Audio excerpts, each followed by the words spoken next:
Hey everyone, আসসালামু আলাইকুম। Welcome to Rumaisa's English study studio. আজ আমরা কিছু ইম্পর্টেন্ট শর্ট ডায়লগ শিখব। চলুন শুরু করা যাক। খুবই দুঃখজনক, ভেরি স্যাড। তাড়াতাড়ি করো, হারি আপ। অর্থহীন জীবন, মিনিংলেস লাইফ। কেন নয়, ওয়াই নট। কিছু দরকার ছিল, নিড সামথিং।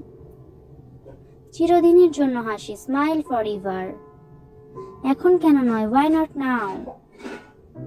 তোমার পরিকল্পনা কি, হোয়াটস ইউর প্ল্যান। সব আমার কাছে, অল টু মি। কত বোকা, হাউ স্টুপিড। কি হয়েছে, হোয়াট হ্যাপেন্ড। তোমার জন্য পাগল, ক্রেজি ফর ইউ। তুমি কি বোকা, আর ইউ স্টুপিড। এবার তুমি, দিস টাইম ইয়োর্স। জীবন সঙ্গী, লাইফ পার্টনার। খুব ভালো, ভেরি ওয়েল। অনেক বুঝিয়েছি, আই আন্ডারস্টুড আ লট। তোমার কাছে পাঠাচ্ছি, সেন্ডিং টু ইউ।